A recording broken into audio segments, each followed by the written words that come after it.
À la fin de cette vidéo, vous serez capable de créer un site comme ça, ou encore comme ça, et ça vous coûtera seulement 1,20 €.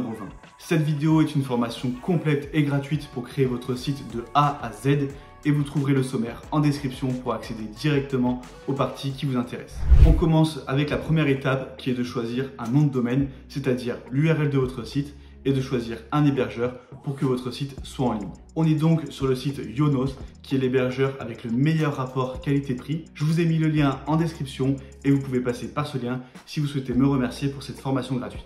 Ensuite, il vous suffit de vous rendre dans la section hébergement, hébergement web, et là vous voyez qu'on a une offre à 1,20 € par mois. C'est la seule chose que vous aurez à payer pour créer votre site. Donc je vais cliquer sur voir les packs. Et ici, on a l'offre plus à 1,20 € par mois pendant 1 an. Le nom de domaine est inclus gratuitement. On a également un certificat SSL qui permet d'avoir un site en HTTPS, c'est-à-dire un site qui est sécurisé. Et vous allez également pouvoir créer une adresse mail avec votre nom de domaine, par exemple contact@lenondevotre-site.fr. Je vais cliquer sur continuer et là, je peux choisir l'URL de mon site. Par exemple, tuto.easywordpress.fr. Essayez d'avoir un nom de domaine assez court, un ou deux mots et sans tiret pour que ce soit le plus simple possible à mémoriser. Une fois que vous avez sélectionné votre nom de domaine, vous avez juste à cliquer ici sur ajouter, puis en bas à droite sur continuer. Là, on me propose des offres additionnelles. Je vais passer sans les ajouter. Donc je clique sur continuer. Maintenant, je vais pouvoir valider mon panier. Donc je vous laisse créer un compte et valider le paiement. On se retrouve juste après. Normalement, une fois que votre achat est validé, vous allez vous retrouver sur cette page. Si ce n'est pas le cas, vous avez juste à cliquer ici sur menu, domaine et SSL et ensuite sur utiliser ce domaine. Une fois que vous êtes sur cette page, on va sélectionner créer un site web, solution professionnelle, puis WordPress. WordPress, c'est un logiciel gratuit qui permet de créer des sites facilement et surtout sans aucune limite de personnalisation. Il existe d'autres solutions comme Wix ou Shopify, mais je vous recommande vraiment d'utiliser WordPress car une fois que vous le maîtrisez, vous pouvez créer n'importe quel site et même une boutique en ligne. D'ailleurs, petite parenthèse, vous pouvez cliquer sur le premier lien en description pour obtenir gratuitement une liste d'outils indispensables pour bien débuter sur WordPress. Donc je clique sur suivant. Ici, vous devez donner un nom à votre site. Alors, c'est pas un nom qui sera visible publiquement et vous pourrez le modifier par la suite, mais je vous conseille de mettre pareil que votre nom de domaine. Voilà, par exemple, je vais mettre Easy WordPress et je vais cliquer sur créer un site web. Maintenant, on va devoir définir nos identifiants de connexion à WordPress. Donc mettez quelque chose de sécurisé avec des majuscules, des minuscules, des chiffres, des symboles. Ici, je vais mettre EasyWP22, je vais mettre un mot de passe, je coche cette case et je clique sur suivant. Là, on a deux types d'installation, Manager de WordPress. Vous voyez qu'on a des plugins qui seront installés par défaut, les plugins de Yonos, et les mises à jour seront faites automatiquement. Mais moi, je passe à chaque fois par WordPress simple. Je vous conseille de faire pareil, comme ça, c'est vous qui gérez tout. Donc je fais poursuivre avec WordPress. Ici, je sélectionne un domaine, donc formation easywordpress.fr et je fais affecter un domaine. WordPress est maintenant en cours d'installation sur notre nom de domaine et on a juste à patienter quelques minutes. Voilà, WordPress est installé. On va maintenant pouvoir passer à la partie la plus intéressante, la création de notre site. Je descends et je clique sur modifier le site web. Et là, je vais saisir mes identifiants de connexion. Si jamais vous arrivez sur cette page au lieu d'arriver sur la page de connexion, essayez de vous déconnecter et de vous reconnecter sur votre compte client Yonos et de vider le cache de votre navigateur. Ensuite, ça devrait fonctionner. Ici, je vais cocher se souvenir de moi et je vais me connecter. Là, je vais cliquer sur je veux configurer moi-même l'installation de WordPress. Je clique ici pour sauter cette étape et voilà, j'arrive sur le tableau de bord de WordPress et c'est là qu'on va pouvoir créer notre site. Sur le côté, vous avez différents onglets pour accéder à tous les réglages de votre site. Là, je vais vous les présenter rapidement un à un et ensuite au cours de la vidéo, on ira plus en détail dans certains onglets pour faire certaines configurations. Alors là, on est sur le panneau d'accueil. Ça, je peux cliquer sur ignorer et là, on a ce qu'on appelle des widgets. Donc, ces widgets, on peut les réorganiser en cliquant ici sur options de l'écran. On peut en cocher ou en décocher. Et ensuite, en installant des extensions, eh bien, on aura de nouveaux widgets qui seront ajoutés. Par exemple, si vous installez l'extension qui permet de créer une boutique en ligne, eh bien ici, vous aurez un petit résumé de vos ventes. Là, vous pouvez les fermer, les déplacer comme vous le voulez. Mais bon, ce panneau, de toute façon, il n'est pas très important, donc je ne vais pas m'attarder dessus. Ensuite, dans mise à jour, on pourra mettre à jour WordPress, nos thèmes et nos plugins. Dans articles, eh bien, c'est tout simplement si vous souhaitez créer une section blog, vous allez pouvoir rédiger des articles. Ici, médias, c'est tout ce que vous allez importer sur votre site. Donc vos images, vos PDF ou n'importe quel autre document. Vous pouvez importer de l'audio, de la vidéo. Pour la vidéo, je vous déconseille de l'héberger directement sur votre site. je vous conseille plutôt de l'héberger par exemple sur YouTube et ensuite de l'intégrer à WordPress. Ensuite, on a page.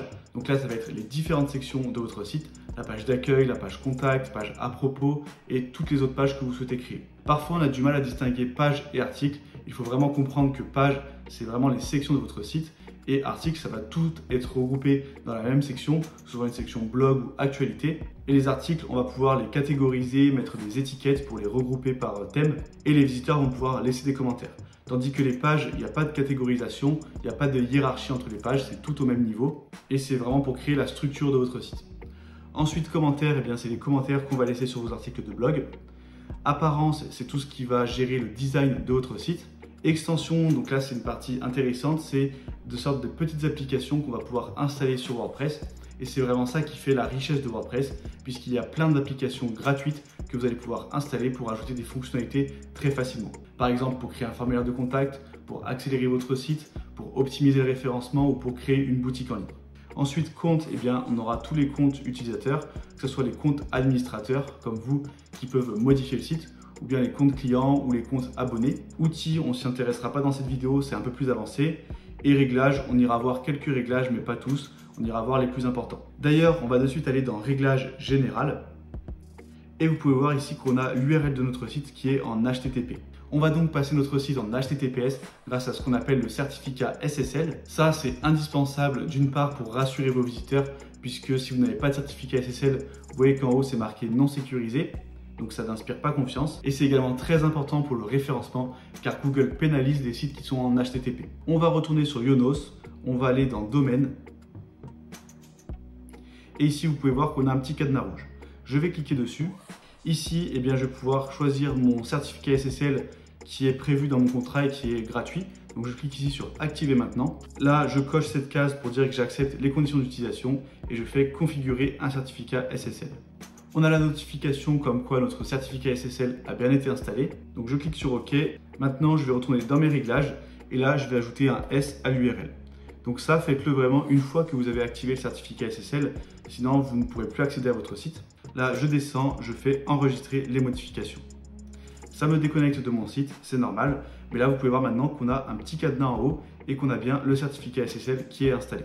La connexion est sécurisée. Donc je me connecte à nouveau. Hop. Maintenant, on a terminé avec la configuration qui est un peu technique et là, on va passer vraiment à la création de notre site internet. La première chose qu'on va faire, c'est installer un thème. Le thème, il va gérer l'apparence globale de notre site puisque par défaut, si je vais ici et que je clique sur aller sur le site, vous pouvez voir que ça ressemble à ça. On a la section d'en-tête, ensuite on a le contenu de la page et on a la section du pied de page. Là, c'est le thème par défaut sur WordPress, donc c'est un thème qui est très basique. Le thème, il va également gérer tous les modèles de page. Par exemple, les articles de blog, ils vont suivre un certain modèle par défaut et donc ce modèle, on va pouvoir le personnaliser avec notre thème. Pareil, si vous avez une boutique en ligne, eh bien, vous n'allez pas créer chaque page produit une à une. Vous allez mettre uniquement les informations des produits et ensuite le modèle de la page sera généré automatiquement et ça sera géré par le thème. Donc nous, on ne va pas garder le thème par défaut de WordPress. On va installer un thème qui a un peu plus d'options de personnalisation et qui est gratuit. Pour cela, je retourne sur mon tableau de bord. Je vais dans Apparence, thème. Ici, on a les thèmes par défaut de WordPress qui sont installés. Moi, je vais cliquer ici sur Ajouter. Et là, on arrive sur la bibliothèque de thèmes de WordPress. Vous voyez ici que je suis dans les plus populaires. Donc, je vous laisse choisir le thème qui vous intéresse. Mais moi, je vous recommande vraiment d'utiliser OceanWP. C'est le thème gratuit qui a le plus d'options de personnalisation et c'est un thème qui est fluide, qui est bien optimisé. Donc, je vous conseille vraiment de prendre celui-ci. On clique ici sur Installer, puis Activer. Maintenant, si je retourne sur mon site, vous allez voir que l'apparence a légèrement changé. Ici, on retrouve bien la section d'en-tête, le contenu de la page et le pied de page juste en dessous. Donc, on va faire la création de notre site dans l'ordre. On va commencer par l'en-tête. On va voir comment personnaliser le logo, personnaliser l'apparence et créer notre menu. Alors, pour créer notre menu, la première étape, ça va être de créer les pages. Donc, pour cela, je retourne dans le tableau de bord. Je vais dans Pages et je clique sur Ajouter. Pour l'instant, je vais mettre juste un titre sur les pages. On verra en détail plus tard comment designer nos pages. Je vais faire la page d'accueil. Je clique ici sur Publier. Ensuite, je vais ajouter une nouvelle page, une page par exemple à propos. Pareil, je la publie et une page contact. Voilà.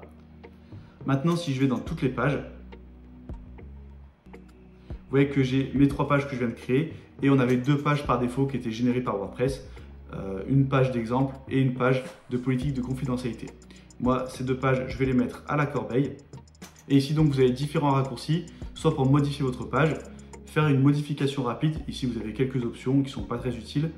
Et ici, pour mettre à la corbeille ou voir votre page, c'est-à-dire voir du côté utilisateur, qu'est-ce que ça va donner. Maintenant qu'on a créé nos pages, on va pouvoir créer notre menu. Pour cela, on va dans Apparence et vous voyez ici qu'on a une section Menu. Je vais donner un nom, par exemple Menu principal. Et là, je vais devoir cocher l'emplacement. Le thème OCR-WP prévoit par défaut différents emplacements pour les menus. Nous, on va le mettre dans Principal et je vais cliquer sur Créer le menu. Ici, sur la gauche, eh bien, j'ai les différentes pages que je vais pouvoir ajouter. Donc, j'ai juste à les cocher et je fais Ajouter au menu. Une fois qu'elles sont ajoutées, je peux les réorganiser très facilement. Par exemple, Accueil, si je veux que ça soit en premier, eh bien, je le glisse tout en haut. Ensuite, Contact, généralement, on le retrouve en dernier. Je vais le glisser tout en bas. Ensuite, ici, on a nos pages, mais vous pouvez également mettre des articles, un lien personnalisé et des catégories d'articles. Ensuite, ici, si on va dans Options de l'écran, on peut également ajouter des étiquettes ou des formats. Ça, c'est pas très intéressant. Mais si un jour vous avez une boutique en ligne et que vous voulez ajouter vos catégories de produits, par défaut, elles n'apparaîtront pas ici. Il faudra cocher catégorie de produits pour pouvoir ensuite les ajouter à votre menu. Lien personnalisé, je reviens rapidement dessus. C'est intéressant pour ajouter un lien externe, par exemple un lien vers vos réseaux sociaux. Et vous pouvez également l'utiliser pour faire un titre pour vos menus déroulants. Je vais vous montrer comment ça marche. On va faire un lien qui ne sera pas cliquable et qui sera juste un titre. Donc au lieu de mettre un lien, ici je mets un hashtag et je mets mon titre. Là je vais juste marquer menu déroulant et j'ajoute au menu. Et imaginons que dans mon menu déroulant, je veux mettre des articles de blog. Et bien hop, je glisse mon article de blog et ici je le décale d'un cran et vous voyez que c'est marqué sous élément. Ça veut dire qu'il est rattaché à cet élément de menu. Je vais faire enregistrer et maintenant si je me rends sur mon site, on a notre menu qui a été ajouté et on a bien notre menu déroulant. Si je clique ici, ça me mène nulle part puisque j'ai juste mis un hashtag. Par contre ici, je peux cliquer et arriver directement sur l'article de blog. Pareil, si je clique sur accueil, à propos, vous voyez qu'à chaque fois, on arrive sur les bonnes pages. Maintenant, on va personnaliser l'apparence de notre en-tête et pour cela, on doit accéder aux options du thème. Pour y accéder, vous avez différentes manières, enfin 2 manières. Soit quand vous êtes dans le tableau de bord, vous faites apparence personnalisée. Soit si vous êtes sur votre site côté visiteur, et bien ici vous avez la petite barre d'administration et là vous avez un raccourci personnalisé. Ici on arrive au tableau de personnalisation de notre thème et donc toutes les options qui apparaissent ici, elles vont dépendre du thème que vous avez installé. Avec OCR-WP, vous voyez qu'on a beaucoup d'options. Donc au début, ça peut paraître un peu compliqué, mais vous allez voir que c'est assez intuitif et qu'on le prend rapidement en main. Et si vous choisissez un autre thème, eh bien vous aurez peut-être un peu moins d'options. Ici, on va juste voir les options principales, notamment réglage de la page d'accueil. Puisque vous voyez que par défaut, la page d'accueil affiche les derniers articles de blog. Sauf que nous, on veut que ça soit une page statique. On va créer une page d'accueil exprès. On ne veut pas que ce soit les derniers articles qui s'affichent. Donc ici, je coche page statique. Et ma page d'accueil, je vais sélectionner accueil. Et maintenant, j'aurai cette page qui s'affiche par défaut quand on arrive sur le site ou quand on clique sur le logo, ça me ramènera également à cette page. Je fais retour. Là, on va dégrossir un peu tous ces onglets. Identité du site, couleur, menu, widget, réglage de la page d'accueil. Ça, c'est des options globales et qui sont également présentes ici dans les différents réglages. Par exemple, menu, on vient de le configurer dans apparence menu. Si je fais retour, on a ici widget qu'on retrouve également ici. Vous voyez qu'on a des options qui apparaissent un peu en doublon. Ensuite, dans identité du site, là on a quelque chose d'intéressant, c'est l'icône du site. Donc c'est le petit icône qui va s'afficher ici. Je vous laisserai en importer un. Et vous pouvez effacer le slogan du site qui n'a pas d'utilité. On fait retour. CSS additionnel, c'est pour ajouter du bout de code CSS. Donc ça, c'est un peu plus avancé, on ne va pas le voir dans cette vidéo. Typographie, c'est tout ce qui va concerner les polices de votre site. Si je clique dessus, vous pouvez voir qu'on va pouvoir modifier très facilement nos polices. Par exemple, si je vais dans titre de la page, ça correspond à la police de ce titre. Et je peux changer par exemple la police. Si je descends et que je mets par exemple celle-ci, vous voyez qu'on a ma police qui a été modifiée. Je vais revenir à la famille par défaut. Et vous avez différentes options de graisse, de taille, hauteur de ligne. Je vous laisserai gérer ça comme vous le souhaitez. Pareil pour tous les autres titres, tous les autres éléments de votre site. Vous pouvez gérer la taille et la famille de police. Par exemple, mon menu principal, Je trouve que là c'est un peu petit, donc je vais passer à 15 pixels. Et je pourrais par exemple passer en majuscule. Voilà. Je fais retour. Ensuite, on a option générale. Là, on ne va pas tout voir. On a style général qui permet de changer les couleurs principales. Vous voyez que par défaut, la couleur est bleue. Donc, les boutons apparaissent en bleu. Et quand je les survole, on a un bleu un peu plus foncé. Donc ça, vous pouvez modifier très facilement la couleur principale et la couleur principale au survol. Vous pouvez définir une couleur d'arrière-plan du site. Moi, je vous conseille vraiment de laisser sur blanc. Puisque souvent quand on met une couleur d'arrière-plan, ça donne un effet pas terrible. Donc ça, modifiez-le vraiment si vous savez ce que vous faites. Et couleur des liens, eh bien la couleur par défaut c'est noir et au survol ça passe en bleu. Par exemple ici on a un lien et vous voyez que dès que je survole, on passe en bleu. Moi je vais laisser les couleurs par défaut puisque là c'est juste une vidéo de présentation. Mais vous, je vous laisserai mettre les couleurs qui vous intéressent, par exemple qui sont adaptées à votre logo. Je fais retour, ici on a réglages généraux. Et ce qui est intéressant ici, c'est de passer en pleine largeur, c'est-à-dire d'enlever cette petite barre latérale qui n'a pas d'utilité. Donc je passe en pleine largeur. Et voilà, c'est un peu plus propre. Pareil pour la page de résultats de recherche. Ici, vous voyez qu'on a un petit icône de recherche. Eh bien, on peut déjà définir ce qui va s'afficher dans les résultats, soit que des articles de blog, soit que des pages, soit tous les types de contenus. Si vous avez une boutique en ligne, cette option elle est intéressante puisque vous pourrez afficher uniquement des produits. Je vais la passer en pleine largeur également et je remonte. Ensuite, titre de la page, eh bien là on a des petites options de mise en forme. Par exemple, je peux diminuer la marge interne. Vous allez voir que ça va diminuer l'écart dans mon titre. Voilà. La couleur d'arrière-plan, je vais passer en blanc par exemple. Je vous laisserai regarder les autres options si ça vous intéresse. Pareil, là c'est vraiment des options secondaires. Donc je vous laisserai voir et explorer tout ça. Ici on a toutes les options qui vont concerner la section blog. Donc si vous faites des articles, eh bien, vous pourrez les mettre en forme ici. Et nous, ce qui nous intéresse depuis le début, c'est en tête. Donc on va aller dans en tête et barre supérieure. Barre supérieure, c'est la barre qui est juste au-dessus. Donc on va configurer ces deux éléments. Je clique sur en tête, général. Et ici on va pouvoir définir le style de l'en-tête. On a plusieurs styles qui sont présents. Par exemple, si je passe en centré, vous voyez qu'on a le logo au centre, le menu à droite. On peut avoir moyen également. On a le logo ici, le menu en dessous et une barre de recherche. Cette mise en forme, je la trouve pas mal, mais moi, je vais rester sur minimal. Vous allez pouvoir modifier la hauteur, définir si c'est en pleine largeur ou si c'est encadré et mettre une bordure inférieure d'en-tête. Vous voyez qu'ici, on a un petit trait grisé. Moi, je vais l'enlever. Ici, par contre, je vais modifier la couleur d'arrière-plan pour que l'en-tête se distingue du reste du site. Vous voyez ici, je peux sélectionner ma couleur. Par exemple, on va le mettre en rouge. Je vais faire retour. Et ici, on a la section logo. Donc là, vous allez pouvoir importer votre logo. Moi, j'en ai pas créé pour ce site. Mais vous, je vous conseille vraiment de créer un logo plutôt que d'avoir juste le titre qui s'affiche comme ça. Ensuite, dans menu, on a encore quelques options. Icône de menu déroulant, c'est si vous voulez afficher une petite flèche comme ceci quand il s'agit d'un menu déroulant. Vous pouvez changer la position du menu. Moi, je vais le centrer par exemple ou le mettre à gauche. Ensuite, on peut mettre un effet au survol des liens. Par exemple, si je mets souligné de la gauche, eh bien, vous voyez qu'on a un petit effet de soulignement.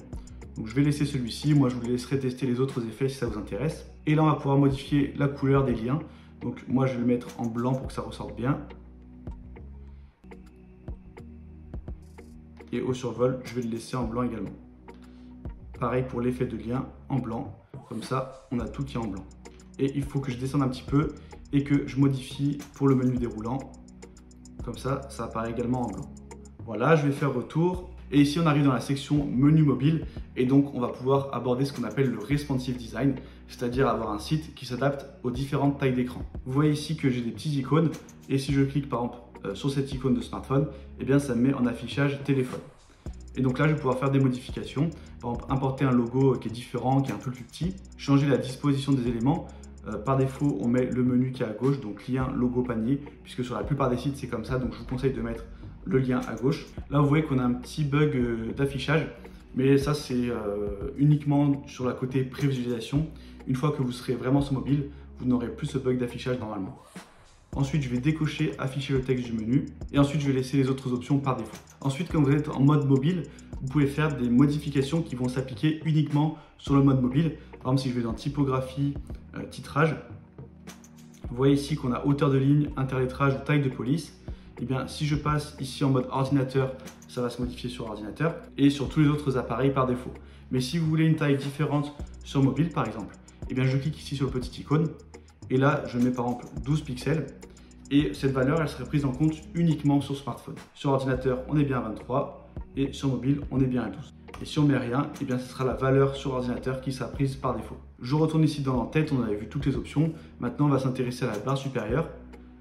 Dans Général, vous pouvez choisir de l'activer ou la désactiver et de l'afficher uniquement sur certains appareils. Et ensuite, dans Contenu, eh bien, vous allez pouvoir mettre ce que vous voulez. Par exemple, livraison gratuite, un numéro de téléphone, un email. Moi, par exemple, je vais marquer mon email et des horaires d'ouverture, par exemple. Et dans la section réseaux sociaux, vous allez pouvoir ajouter des raccourcis vers vos réseaux, par exemple vers Facebook et Instagram. Il vous suffit de mettre le lien vers votre profil et vous voyez qu'ici on a des petits pictogrammes qui apparaissent avec le lien. On va changer la couleur, je vais prendre un rouge pour que ça ressorte un peu plus. Voilà. Donc là on a configuré notre en-tête. Ensuite on a les options du pied de page qui sont présentes également dans le thème, donc toute cette section. Mais nous le pied de page, je vous montrerai une solution un peu mieux pour créer et avoir beaucoup plus d'options de personnalisation puisque les options du thème sont assez limitées. Et bas du pied de page, ça correspond à la petite ligne en dessous avec le copyright. Moi je le désactive parce qu'il n'y a pas d'utilité et je laisse juste le pied de page. Une fois qu'on a terminé nos modifications, on peut cliquer sur publier et si je clique sur la petite croix, je reviens sur mon site et j'ai bien mon en-tête qui a été modifié. Maintenant, on va passer à la création de notre page d'accueil. Ici, j'ai un petit raccourci pour modifier la page. C'est la page sur laquelle je me trouve actuellement. Donc juste à cliquer et j'arrive sur toutes les options. Tout à l'heure, on avait juste ajouté un titre. Je ne vous avais pas présenté tous les réglages d'une page. Et donc, par défaut, pour construire vos pages, on a ce qu'on appelle l'éditeur de blocs ou l'éditeur Gutenberg. C'est ce qui est intégré par défaut sur WordPress. Ici, je peux directement taper du texte. Par exemple, mon paragraphe ici. Et je peux ajouter ce qu'on appelle des blocs pour pouvoir ajouter par exemple une image, un bouton, créer des colonnes. Et pour ajouter un bloc, j'ai deux options. Soit je clique sur le petit plus ici, soit je clique sur le petit plus ici. C'est exactement pareil. Donc là, je vais cliquer et vous voyez qu'on a les différents blocs qui apparaissent. Paragraphe, c'est celui qui est ici. Ensuite, on a titre, liste pour faire une liste à puces. On peut ajouter directement un bout de code, faire un tableau. Si je descends, ici, on a la section médias. Donc, on va pouvoir ajouter une image, une galerie de photos. Et dans design, on a des blocs un peu plus avancés, des boutons, créer des colonnes, faire un espacement. Enfin, bref, on a vraiment plein de blocs. Et vous pouvez construire votre page comme ça très facilement. Vous cliquez sur le petit plus, vous ajoutez votre image et vous créez votre page au fur et à mesure. Si vous utilisez cette méthode, l'avantage c'est que votre site va être très performant puisque c'est intégré par défaut sur WordPress et donc c'est vraiment optimisé pour charger rapidement. Par contre, quand on débute, eh bien c'est quand même assez compliqué à prendre en main, c'est pas très intuitif. C'est pour ça que nous, on va utiliser un autre constructeur de page qui s'appelle Elementor et vous allez voir qu'il est beaucoup plus simple à utiliser. Vous allez pouvoir créer de beaux designs très facilement sans coder et c'est 100% gratuit. Donc là, ce que je vais faire, c'est que je vais retirer les blocs que j'avais ajoutés. Voilà. Et ce que je vais faire, c'est que je vais aller dans Extensions, Ajouter. Et ici, on se retrouve donc sur le répertoire d'applications de WordPress. C'est ce dont je vous parlais un peu plus tôt dans la vidéo. C'est des petites applications que vous allez pouvoir installer et qui vont ajouter des fonctionnalités à votre site. Vous pouvez aller dans l'onglet Populaire et voir les extensions qui sont les plus installées. On retrouve ici Elementor, ça tombe bien puisqu'on voulait l'installer. Donc je clique sur ce bouton et on a plein d'autres applications, dont certaines qu'on va installer ensemble dans cette vidéo un peu plus tard et d'autres que je vous laisserai découvrir par vous-même en naviguant comme ça dans le catalogue. Par contre, quand vous installez une extension, c'est quand même important de regarder la date de dernière mise à jour puisque plus cette date est ancienne, plus c'est vieux, et bien plus ça a de chances de créer un bug sur votre site. Ensuite, regardez le nombre d'installations et les notations. Plus il y a d'installations, plus c'est bien noté et plus ça a été récemment mis à jour, et bien plus vous augmentez les chances que ça soit compatible avec votre site et que ça ne crée pas de problème. Ensuite, il faut savoir que les extensions, eh bien, elles vont ajouter du code à votre site vu qu'elles ajoutent des fonctionnalités et donc ça peut ralentir un peu le temps de chargement. Donc il faut éviter d'en ajouter trop, ajouter seulement celles qui sont essentielles et surtout, plus vous installez de plugins, eh bien plus vous augmentez le risque d'avoir des petits bugs sur votre site puisque les plugins peuvent rentrer en conflit entre eux. Après, si vous installez les plugins qui se trouvent ici dans la section populaire, eh bien vous avez très peu de chances d'avoir des problèmes puisque ce sont des plugins qui sont très bien optimisés, très bien entretenus. C'est plutôt quand vous installez des petits plugins pas très connus avec seulement quelques installations actives que là ça peut causer quelques soucis. Maintenant qu'on a installé Elementor, c'est important de cliquer sur activer. Si l'extension est seulement installée, eh bien vous n'aurez pas les fonctionnalités. À chaque fois, il faut cliquer sur activer. Ici, on a la configuration d'Elementor. Moi, je vais cliquer sur passer. Pareil ici, on va cliquer sur passer à chaque fois. C'est pas très important.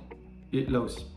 Là, on arrive sur une page qui a été créée par Elementor. Vous voyez Elementor #22, c'est une nouvelle page qui a été créée. Moi, ça ne m'intéresse pas, je veux modifier ma page d'accueil. Donc, je clique ici, je fais quitter et appliquer. Ici, je retourne dans mes pages et je vais modifier la page d'accueil. Donc, je clique sur modifier. Et là, vous voyez qu'on a un nouveau bouton qui est apparu, modifier avec Elementor, et je vais pouvoir créer ma page. Elementor, c'est ce qu'on appelle donc un constructeur de page, et il faut bien faire la distinction entre le constructeur de page et le thème. Le thème, lui, va gérer l'apparence globale, comme on l'a vu, l'entête et le pied de page notamment, et quelques options par-ci par-là, tandis que le constructeur de page, lui, il va vraiment permettre de construire le contenu d'une page. Donc par exemple, vous n'allez pas pouvoir créer votre en-tête avec Elementor, vous allez pouvoir seulement créer ce qui se trouve à l'intérieur de la page. Et donc pour créer, c'est très simple, vous allez juste à cliquer ici sur le petit plus et vous allez ajouter ce qu'on appelle une section. Une section, elle peut contenir plusieurs colonnes, donc on a une section ici en une seule colonne, mais on peut en avoir 2, 3, 4 et le nombre que vous voulez. Donc là, vous pouvez sélectionner une structure préétablie ou bien vous pouvez sélectionner par exemple une seule colonne. Et ensuite, vous pouvez ajouter manuellement des colonnes. Il vous suffit de survoler la section, de faire un clic droit ici et de faire ajouter une nouvelle colonne. Et là, vous voyez avec les pointillés qu'on passe dans une section à 2 colonnes. Ensuite, je peux réorganiser la largeur comme ceci en glissant et je peux inverser mes colonnes comme ceci en faisant un glisser-déposer ou en effacer une. Donc ça, c'est une notion importante à comprendre, la différence entre section et colonne. Section, ça peut englober plusieurs colonnes, c'est vraiment la globalité. Et à l'intérieur d'une colonne, eh bien, on va retrouver un widget. Le widget, c'est tous les éléments qu'on a ici, qu'on va pouvoir glisser sur notre page. Par exemple, si je glisse un titre, vous voyez maintenant qu'on a 3 niveaux. On a la section, on a la colonne ensuite, et en dessous, le widget. Et à chaque fois que vous glissez un widget, vous allez vous retrouver ici avec 3 onglets sur le côté. On aura l'onglet contenu qui va différer entre chaque widget, puisque c'est vraiment le contenu du widget. Là, c'est le titre, agence de marketing digital par exemple. On a quelques options, je vais pouvoir centrer mon titre. Ensuite, on a l'onglet style. Donc là, il va y avoir certaines options qui seront similaires entre les différents widgets. Ici, si je vais dans style, on a toutes les options de typographie.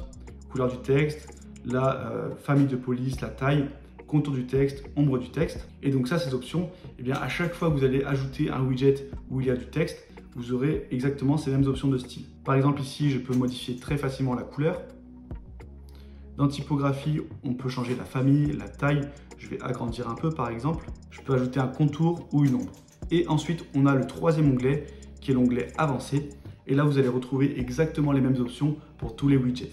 Donc au début, ça fait beaucoup de réglages à appréhender. Mais déjà, on a l'onglet avancé une fois que vous avez connu les quelques réglages qui sont là, c'est pareil pour tous les widgets. Style, ça sera assez similaire et il y a vraiment contenu qui à chaque fois va être différent. Donc là, on a vu les 3 onglets qui sont présents quand on clique sur un widget. Mais si je clique sur une colonne, eh bien c'est pareil, on retrouve encore les 3 onglets. Style et avancé, ça n'a pas changé. Mais ici, au lieu de contenu, on a mise en page. Et donc là, on va pouvoir définir la largeur de colonne. Si vous en avez plusieurs, au lieu de glisser comme j'ai fait tout à l'heure, vous pouvez définir une valeur manuellement. Vous allez pouvoir modifier l'alignement vertical et horizontal, c'est-à-dire est-ce que les éléments à l'intérieur de la colonne seront centrés horizontalement ou verticalement. Ensuite, dans style, vous allez pouvoir mettre un arrière-plan qui s'applique uniquement sur la colonne.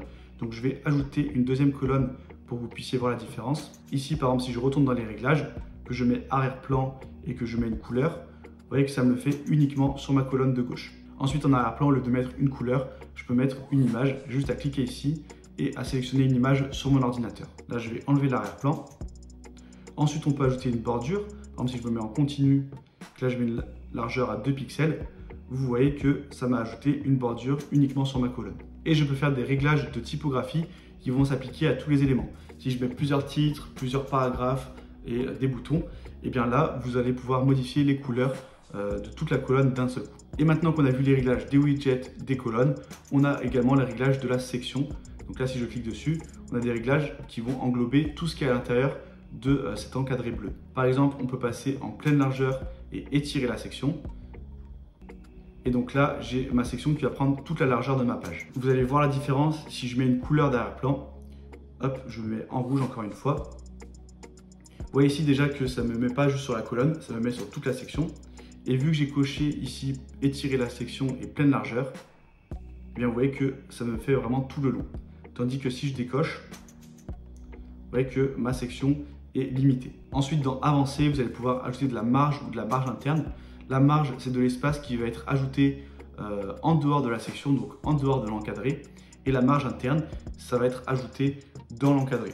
Là, par exemple, si je mets de la marge interne en haut de 30 pixels, vous voyez que du coup, ça m'augmente la taille de mon encart. Donc, je vous laisserai découvrir les différents widgets que vous avez juste à glisser puis à déposer. Là, si vous voulez ajouter une image, vous voyez que j'ai juste glissé ça. Je choisis mon image. J'ai différents réglages de style.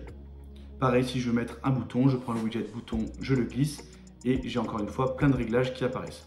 Donc ça, je vous laisserai le découvrir par vous-même.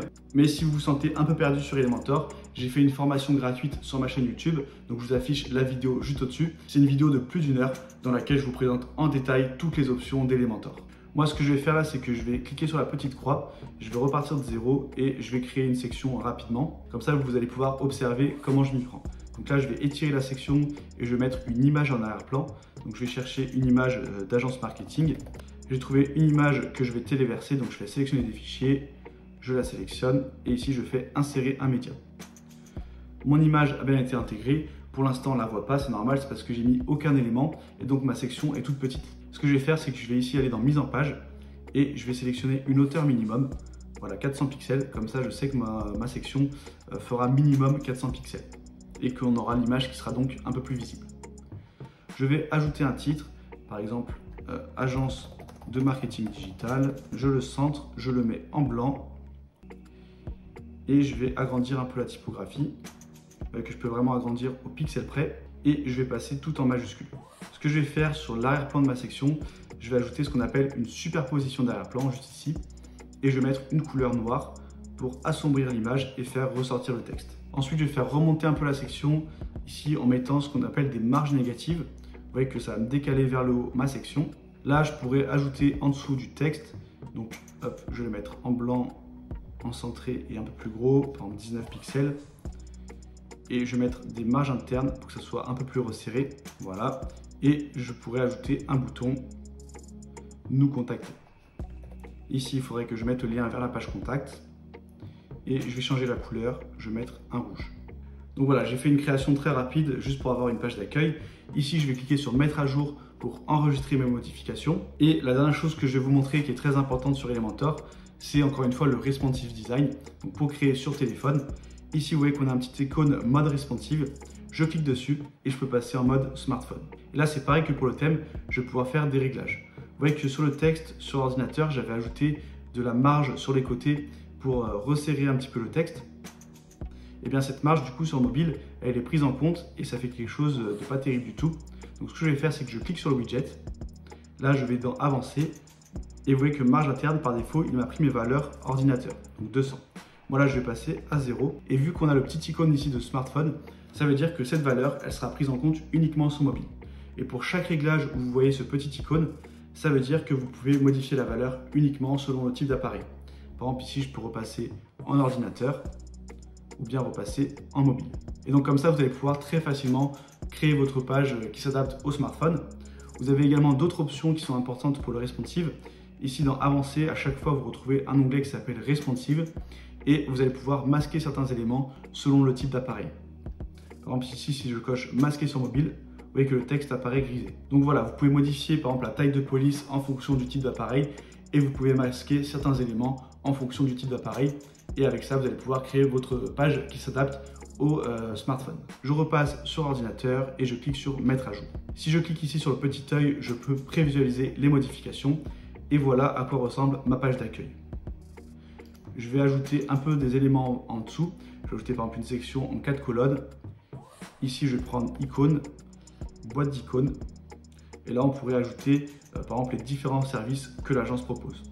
Moi, je ne vais pas le faire, je vais juste laisser comme ça et faire mettre à jour. Voilà, et voilà à quoi ressemble ma page maintenant.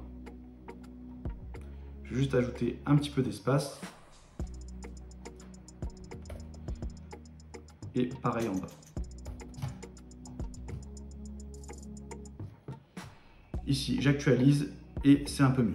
J'aimerais également enlever ce titre accueil qui n'est pas terrible et qui est généré par mon thème, pas par Elementor. Vous voyez que sur Elementor ici, je ne peux pas avoir une petite croix comme la section en dessous puisque c'est géré par le thème. Pour modifier ça, il faut que j'aille ici dans Réglages du site et mise en page.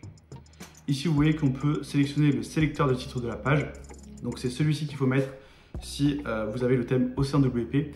C'est le nom de code en fait, du titre qui est généré par le thème et ça va différer selon le thème que vous installez. Si vous avez installé le même que moi, vous avez juste à mettre ce petit bout de code. Ensuite, vous faites mettre à jour. Là, vous cliquez sur la petite croix. Et maintenant, si vous appuyez sur cette petite roue crantée de réglage, ici, vous avez l'option masquer le titre. Et vous voyez que le titre disparaît. Je peux faire remonter ma section et la coller à mon en-tête. Ça sera un peu plus propre. Voilà, comme ceci. Et voilà ma page d'accueil. Maintenant qu'on a créé l'en-tête, le contenu d'une page, il ne manque plus que le pied de page à créer. Pour cela, je retourne dans mon tableau de bord. Et comme pour l'en-tête, je pourrais créer mon pied de page directement grâce à mon thème. Mais les options sont assez limitées comme je vous l'ai dit tout à l'heure. Donc on va ajouter une nouvelle extension qui permet de créer notre pied de page avec Elementor et donc d'avoir aucune limite de personnalisation. Je clique ici sur ajouter et dans la barre de recherche, je tape Elementor Header. J'installe le plugin puis je l'active. Des fois, quand on active un plugin, on nous redirige sur cette page. Cette page, c'est tout simplement l'onglet extension installée et on voit tous les plugins qu'on a installés. Nous, on avait installé Elementor et Elementor Header and Footer Builder et par défaut, vous voyez que Yonos m'a installé 3 extensions. Comme je vous l'ai dit tout à l'heure, eh bien, c'est important de limiter au maximum le nombre de plugins que vous installez pour avoir les meilleures performances possibles. Donc, ce qu'on va faire, c'est qu'on va cocher ces 3 extensions, on va les désactiver, puis on va les supprimer.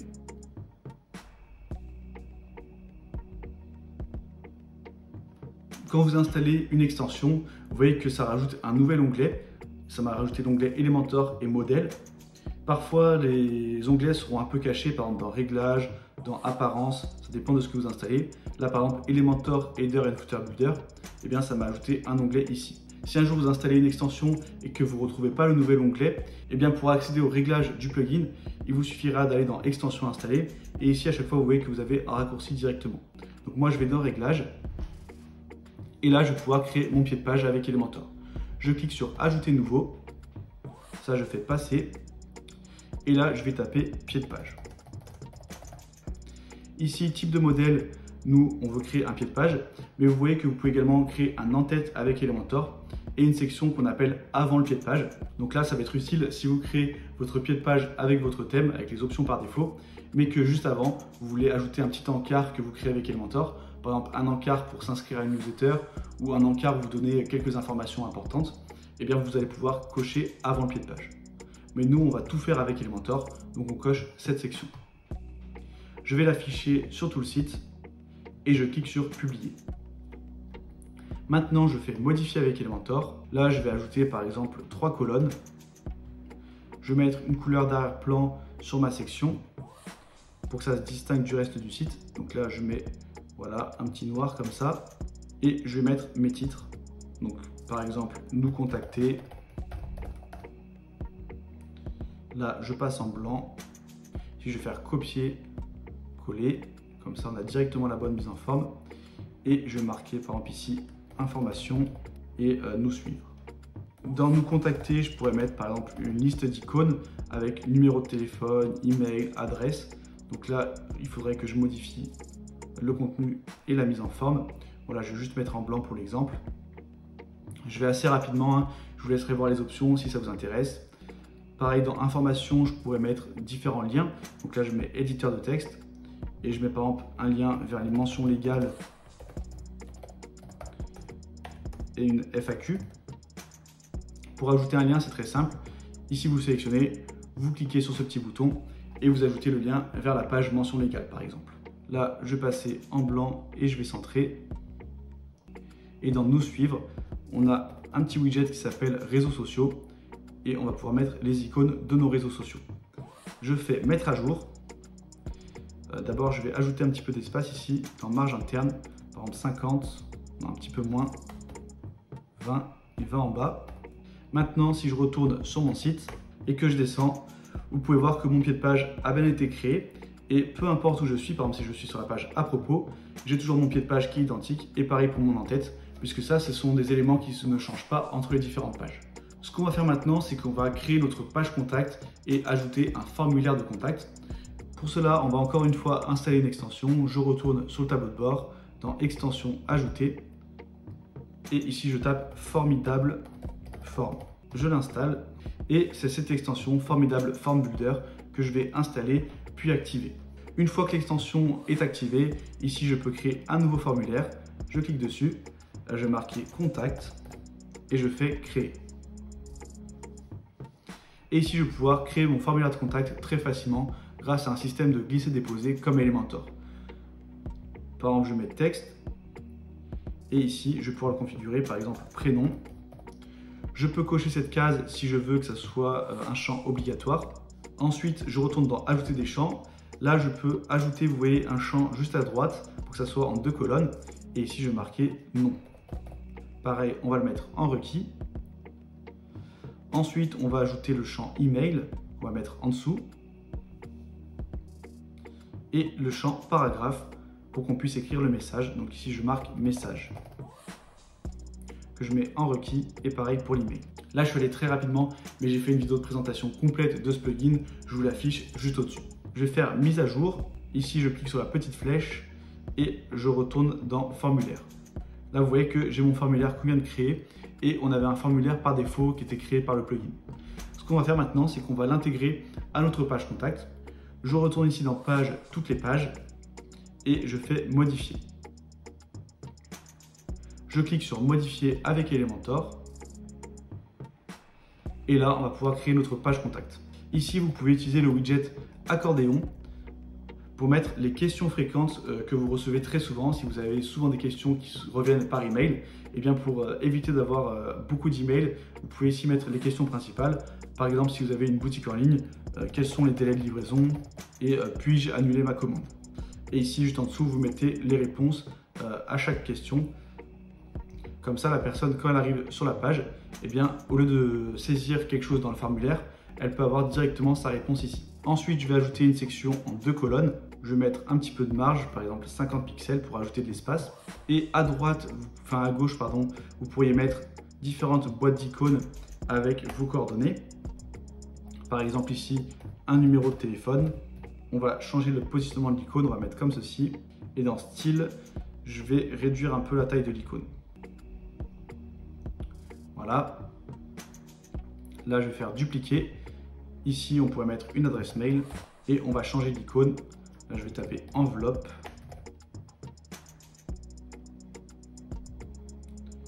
Et ici, dans l'icône, je vais taper phone. Voilà, je vais changer également les couleurs. On va passer en noir. Pareil pour le contenu. Et ici, je fais copier, coller le style. Pareil pour ma FAQ, je vais modifier les couleurs et je vais passer tout en noir.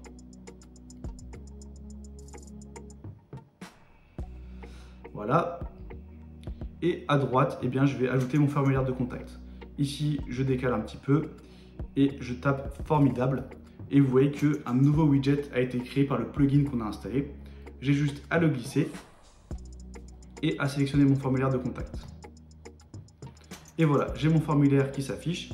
Ici, je vais aller dans les réglages de la colonne et je vais utiliser un réglage qu'on a vu tout à l'heure, enfin que je vous ai juste présenté, alignement vertical. Et vous voyez que si je passe sur milieu, eh bien ça m'aligne au milieu de ma colonne et ça permet d'avoir le même espace en haut et en bas. Donc voilà pour ma page contact, elle est assez basique, mais au moins vous avez vu les différentes options qui sont présentes et je vous laisserai faire une mise en forme un peu plus moderne. La dernière option qui peut être intéressante pour une page contact, c'est ajouter une carte Google Maps. J'ajoute une nouvelle section et ici si je tape Maps, vous voyez que je peux ajouter une carte. Et donc là, si vous avez une boutique physique, ça peut être intéressant. Vous mettez votre adresse, vous définissez le niveau de zoom et la hauteur et la personne pourra directement voir votre adresse sur une carte. Je vais faire mettre à jour et maintenant la dernière page qu'on doit créer, c'est la page à propos et pour la créer, je vais vous montrer ce qu'on appelle les modèles Elementor. Ça va vous permettre de gagner beaucoup de temps. Encore une fois, je clique sur modifier la page. Ici, je clique sur modifier avec Elementor et vous voyez ici qu'on a un petit icône de dossier et c'est là qu'on va pouvoir importer des modèles. Donc les modèles, c'est des mises en page qui sont déjà prédéfinies. Vous aurez juste à modifier le contenu. Vous pouvez soit importer directement une page complète, soit importer juste un bloc. Vous voyez qu'ici, on a différentes sections qui peuvent être intéressantes. si je vais dans catégorie et que je mets About, vu que nous c'est une page à propos, eh bien on a des blocs qui vont être intéressants pour notre page à propos. Ensuite, si je veux présenter mon équipe, j'ai une catégorie qui s'appelle Team. Et vous voyez ici qu'on a des mises en forme qui sont déjà faites. Moi, je vais essayer de chercher une page à propos. Vous voyez qu'il y en a beaucoup qui sont limités à la version pro, enfin réservés à la version pro. Nous, on va essayer d'en trouver un qui est gratuit. Ici, je vais taper About dans la barre de recherche, ce sera plus simple. Et je vais prendre celui-ci. Je clique sur Insérer. Et là, il faut se connecter à Elementor. Donc, je vous invite à créer un compte, c'est gratuit. Et voilà, mon template a été importé. Vous voyez qu'on a toute la structure de la page. Et maintenant, il me manque juste à modifier le contenu. Ça, je vais l'enlever. Hop, je remonte. Là, par exemple, si je veux modifier le titre, je clique dessus, je modifie. Pareil, j'ai juste à importer une image. Et à chaque fois, eh bien, j'ai juste à compléter. Donc ça peut vous faire gagner beaucoup de temps et ça vous permet d'avoir un design professionnel très rapidement. Ensuite, vous pouvez créer vos propres modèles. Par exemple, imaginons que cette section-là, notre équipe, vous voulez la réutiliser sur d'autres pages où vous voulez présenter votre équipe. Eh bien, au lieu de à chaque fois la recréer, vous pouvez faire un clic droit sur la section et faire enregistrer comme modèle. Là, par exemple, on va l'appeler équipe. Je fais enregistrer. Et maintenant, si je suis, imaginons, sur une nouvelle page et que je veux importer mon modèle, eh bien, juste à cliquer sur le petit dossier. Et ici, vous voyez que je vais dans mes modèles et on retrouve équipe que je peux insérer. Maintenant, je vais faire mettre à jour. Et si je vais sur mon site, on a nos différentes pages qui ont été créées. On a la page d'accueil, la page à propos et la page contact. Je fais une parenthèse très courte. Si vous souhaitez aller plus loin et vraiment maîtriser WordPress, découvrir les bonnes pratiques du web pour créer un site professionnel qui génère un revenu, je vous invite à découvrir ma formation WordPress Mastery. Vous avez le lien en description. Maintenant, on va passer à quelques optimisations qui sont essentielles pour votre site. La première, ça va être d'installer ce qu'on appelle un système de cache qui va permettre d'accélérer la vitesse de chargement de votre site. Je retourne sur le tableau de bord et on va installer une nouvelle extension. Ici, on tape WP Fastest Cache et on va l'installer puis l'activer. On a un nouvel onglet qui a été ajouté, je clique dessus et là, eh bien, je vous invite à faire la même configuration que moi. C'est différents réglages qui vont permettre de compresser la taille du code et donc diminuer le poids des pages et accélérer la vitesse de votre site. Je vais activer le système de cache. On va créer automatiquement le cache pour tout le site. Donc ici, je coche tous les éléments et je fais OK. Ensuite, on va vider les fichiers en cache lorsqu'on met une nouvelle publication ou qu'on met à jour une publication. Parce qu'en fait, le cache, ça va tout simplement enregistrer le code dans le navigateur de l'utilisateur pour éviter d'avoir à recharger le code à chaque fois qu'il visite votre site. Mais le problème, c'est que eh bien, si vous faites une modification sur votre site et que le code est enregistré dans le navigateur, c'est l'ancien code qui va être rechargé. Donc c'est pour ça que c'est important de vider le cache automatiquement dès que vous faites une mise à jour ou que vous créez une nouvelle page. Comme ça, eh bien, le code sera actualisé. Et pareil, si un jour vous faites une modification sur votre site ou que vous avez n'importe quel problème sur votre site, le premier réflexe à avoir, c'est d'aller ici dans vider le cache et de cliquer sur nettoyer tout le cache. 80% des problèmes sur WordPress peuvent être résolus en nettoyant le cache puisque ça va actualiser le code. Je vais cliquer ici sur ces cases pour minimiser et combiner le code. Ça va tout simplement diminuer la taille du code et je fais enregistrer. Donc voilà, c'était très rapide, mais ça permet d'accélérer la vitesse de notre site. Un autre facteur très important, c'est la taille de vos images. Essayez qu'elles ne dépassent pas les 100 kilooctets. Et pour ça, vous pouvez utiliser un outil de compression d'images. Par exemple, ici, vous marquez Compress JPEG. Et vous avez le site I Love IMG que je vous recommande. Vous sélectionnez vos images et ça va vous diminuer la taille. Ça, c'est à faire avant de les importer sur WordPress. Maintenant, on va mettre en place un système de sauvegarde automatique. Ça, c'est très important puisque si vous avez un bug un jour, vous pouvez perdre votre site et tout votre travail du jour au lendemain. Mais là, on va mettre un système de sauvegarde automatique qui va permettre de restaurer votre site en un seul clic en cas de problème. Je vais dans Extension Ajouter et ici, je tape Updraft Plus. C'est ce plugin, donc Updraft Plus WordPress Backup Plugin. On l'installe, puis on l'active. Je me rends dans les réglages d'Updraft Plus et ici, on va retrouver toutes nos sauvegardes. Donc je peux cliquer sur sauvegarder pour faire une sauvegarde manuelle et ensuite elle s'affichera juste ici dans sauvegarde existante. Mais ce plugin, il est surtout intéressant puisque on peut aller dans réglages et configurer des sauvegardes automatiques. Donc là, vous voyez qu'on peut planifier selon différentes fréquences. Et là, ça va dépendre de à quelle fréquence vous actualisez votre site. Si votre site est terminé, que vous ne mettez plus rien dessus, ça ne sert à rien de créer une sauvegarde toutes les 2 heures, puisqu'il n'y aura pas de nouveaux éléments ajoutés sur votre site. Par contre, si vous avez par exemple une boutique en ligne, que vous avez des commandes tous les jours, eh bien c'est important de faire des sauvegardes régulièrement, toutes les 12 heures ou quotidiennement. Comme ça, si vous avez un problème, vous allez pouvoir restaurer votre site et les commandes de vos clients seront toujours enregistrées. Et si vous avez un site vitrine assez classique, que vous mettez du contenu de temps en temps, eh bien vous pouvez rester sur hebdomadaire. Hop, moi je me mets sur hebdomadaire pour les fichiers et la base de données. Et là, vous allez pouvoir définir le nombre de sauvegardes à conserver. Là, par exemple, si je me mets sur 3, eh bien j'aurai les 3 dernières semaines qui seront conservées. Et là, ce qui est très important, c'est de choisir un stockage distant, par exemple Google Drive. Comme ça, même si vous n'avez plus du tout accès à votre tableau de bord WordPress, eh bien vous aurez vos sauvegardes qui seront sur Google Drive et vous pourrez les réimporter sur votre site. Je descends, je fais enregistrer les modifications et là, on m'invite à me connecter à mon compte Google. Donc juste à cliquer sur connectez-vous avec Google, ça va vous rediriger vers votre compte et ensuite vous aurez votre sauvegarde automatique qui sera en place. Troisième extension qu'on va installer, c'est pour le référencement naturel.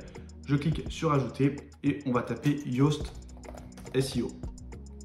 Ça va vous donner quelques réglages pour optimiser vos chances d'être bien référencé sur Google, c'est-à-dire d'apparaître dans les premiers résultats lorsque quelqu'un tape un mot-clé. Quand vous installez ce plugin, il y a différents réglages qui vont être ajoutés pour vos pages et vos articles de blog et donc on va voir ça ensemble.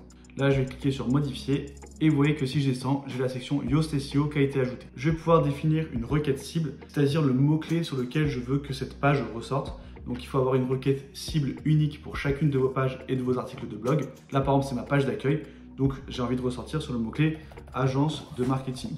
Et en fonction du mot-clé que vous allez rentrer ici, eh bien Yoast SEO va analyser le contenu de votre page et vous dire si vous êtes optimisé pour le référencement. Donc le plugin en lui-même, il ne va pas impacter votre référencement, il va juste vous donner des indications. C'est vraiment vous et le contenu que vous allez ajouter sur la page qui va influencer le référencement, pas juste le fait d'installer le plugin. Donc ici, si je clique sur Analyse SEO, vous voyez qu'on a différentes analyses de mon contenu et là on me dit que c'est pas du tout optimisé pour être référencé sur agence de marketing puisqu'il n'y a pas de lien externe, il n'y a pas d'image, il n'y a pas de maillage interne. Densité de requête, c'est-à-dire le nombre de fois que la requête cible a été trouvée dans le texte, eh bien, il est insuffisant. Elle a été trouvée seulement une fois. On n'a également pas assez de contenu. Il faut savoir que plus vous avez de contenu sur une page, plus Google va considérer que vous répondez aux attentes de l'internaute et plus votre contenu est riche. Et donc, c'est pour ça qu'il faut avoir beaucoup de mots. Viser environ 1000 mots pour un article de blog, par exemple. Et si on descend un petit peu, ici, on a ce qui est bien, ce qui est déjà optimisé. Donc là, je vous conseille de lire ces indications, notamment si vous avez une section blog. Le blog, ce qui est intéressant, c'est que ça permet d'attirer du trafic grâce au référencement naturel.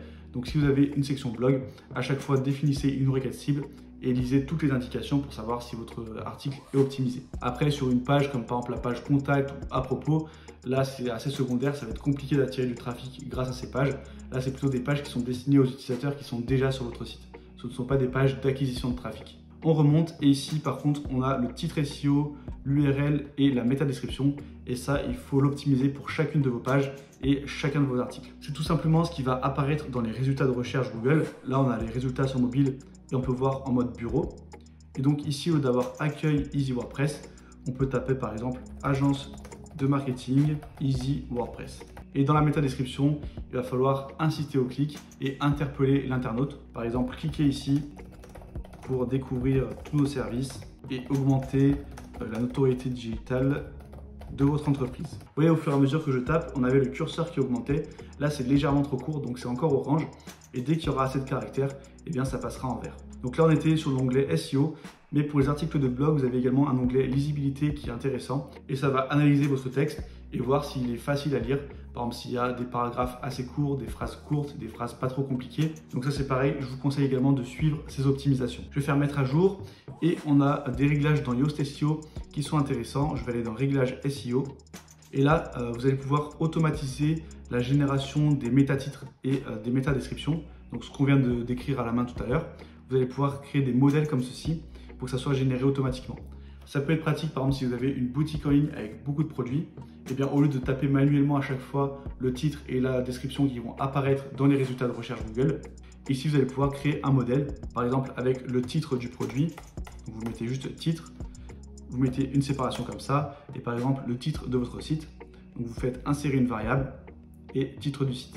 Et donc là, par défaut, votre titre, ça sera le titre du produit et le titre de votre boutique. Je fais enregistrer les modifications et les 3 plugins qu'on vient de voir, là je les ai présentés très rapidement pour éviter que la vidéo soit trop longue.